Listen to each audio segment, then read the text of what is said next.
Our second story for this week is called Stink and the Freaky Frog Freakout. Now, if you remember, Stink was the brother of Judy Moody. Okay, so let's look over here. Once again, a realistic fiction story. So it includes characters who act, think, and speak like real people. There's dialogue. Dialogue means conversation, talking between characters. Okay, and our new vocabulary words this week are annual, recited, and protested. So here we go. Stink and the Freaky Frog Freakout. Judy Moody's younger brother, Stink, had been finding frogs all over the place, at the pool, in his boot, even in the bathtub.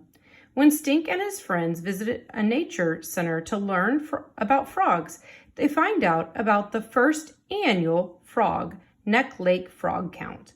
Before he can participate in the late night adventure, though, Stink has to study different frogs and the sounds they make and pass a quiz. Here's our vocabulary word, annual. And if I look down here, it says an annual event happens once each year. So I'm going to put equals one time per year. So I'm making a note there. Equals one time per year. So if I were you, I would do that in your book right now, because right now you're following along with me as we read.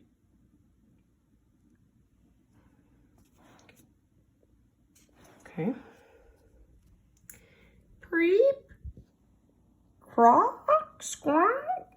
Okay, those are called onomatopoeias. Those are sound words.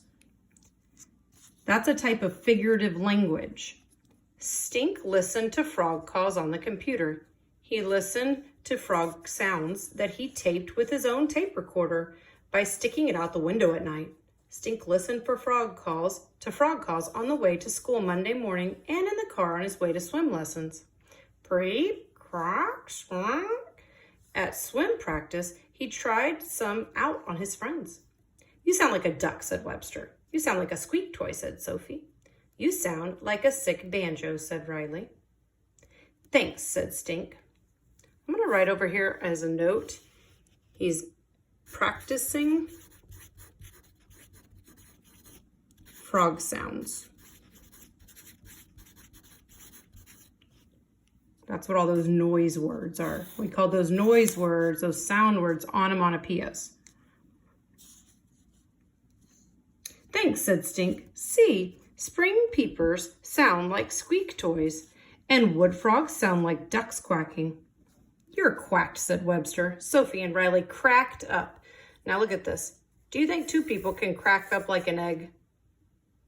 No, it's just a way of saying they think it's funny, right? You guys sound like southern leopard frogs. A leopard frog sounds like a person laughing. No lie. Yeah, but nothing sounds like a sick banjo, said Riley. Nothing except the northern green frog. It sounds like a loose banjo string. You know, like a rubber band twang. You sure are freaky for frogs, said Riley. Thanks, said Stink. You should marry a frog. You like them so much. Hardy har har, said Stink.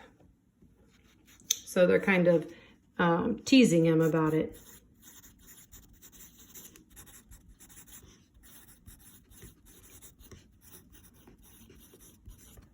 So they're teasing him about liking frogs so much. Stink could not wait till swimming was over. He had a great idea for how to learn frog songs. He would need a comb, a balloon, 2 rocks, a can of spray paint, a rubber band, a rubber duck, some jingle balls, and that's all. Stink blew up the balloon and rubbed it with his hand. He clicked rocks together. He twanged a rubber band. Judy poked her head into Stink's room. Mouse, the family cat, squeezed past her. Stink, I'm trying to study my times tables and I can't hear myself. She stopped when she saw the pile of junk on Stink's floor. So he collected stuff to use to make frog noises. So to Judy, it's just a pile of junk, but to Stink, these are how he's actually studying for his frog quiz he's going to have to take later. What? I'm using this stuff to make frog sounds. Here, I'll show you. Stink rubbed his fingers along the teeth of a comb. This sounds like a chorus frog. Stink shook the can of stripe paint. And this sounds like a northern cricket frog. Mouse darted under the bed. And this, sounds like Mom when she sees the mess in your room, said Judy.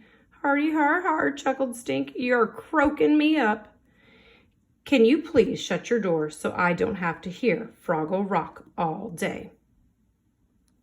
Okay, so Judy is trying to study.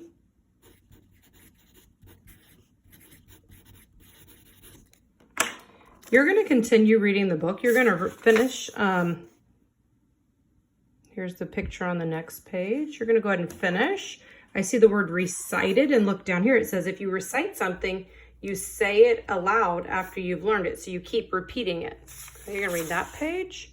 I see another protested, another vocabulary word. If you protested, you said why you did not agree with a statement or an idea. So you're going to continue to the end, and then you're going to answer the 3 collaborative discussion questions.